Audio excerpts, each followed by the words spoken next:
So guys, এখন আমি একা ফ্ল্যাটে বসে আছি। আর বর তো এখন নেই, ও অফিসে। প্রচণ্ড বোর লাগছে আর যা গরম।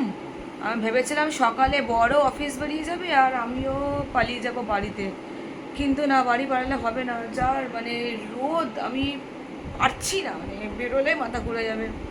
সো আমি তো বেশি রান্না অত পারি না, রান্না পারি বাট অতটা না। তো কি, মা রান্না পাঠিয়েছে।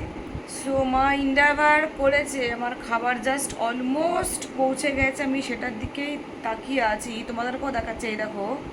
সো এই আমার খাবার, এখনও সময় বোধহয় লাগবে একটুখানি।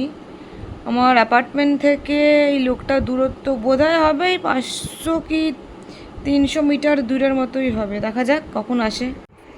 যা হোক চলেই এসছে, আর খাবারটা আসুক তোমাদেরকে দেখাচ্ছি মা কি কি দিয়েছে। ও মাই গড, অনেক কিছু দিয়েছে, আর প্রত্যেকটা আমার ফেভারিট খাবার, প্রত্যেকটা আমার ফেভারিট খাবার।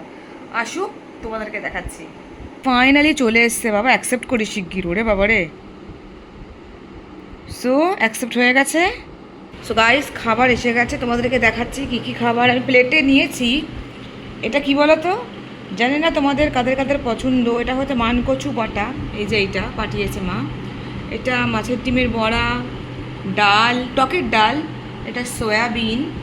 এটা তো ছিল ভাত আর মাছের ডিমের বড়া একসাথে দিয়েছে। আর এটা দিয়েছে মা, দেখো চিকেন, হালকা করেই মাকে করতে বলেছিলাম চিকেন।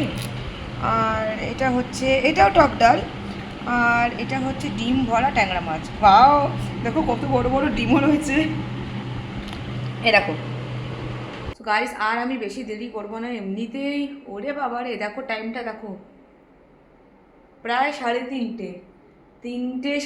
প্রায় 3:30 বাজে, আমি এখনও খাইনি, যা খিদে পেয়েছে বাবা। তো চলো গাইস, আমি এখন খেতে বসলাম। আর তোমরাও বলো, তোমাদের জন্য তখন বিকেল হয়ে গেছে, ছাড়ো, আমার সবে এখন আমি লাঞ্চ টাইম। তোমরা আজকে কি করেছো, লাঞ্চে কি কি দিয়ে খেয়েছো আমাকে কিন্তু অবশ্যই কমেন্টে জানাবে, ওকে? শুধু ভিডিও দেখলেই চলবে না। সো গাইস, আমি খাই, খেয়ে দিয়ে আমি একটু ঘুমাবো, কারণ আমি প্রচণ্ড টায়ার্ড আছি। টায়ার্ড আছে, রিজন আছে, কারণ কালকে আমার রাত্রে ঘুম আসেনি, বাবার কথা মনে পড়ছিল তো। যাক গাইস, খেতে বসলাম, বাই।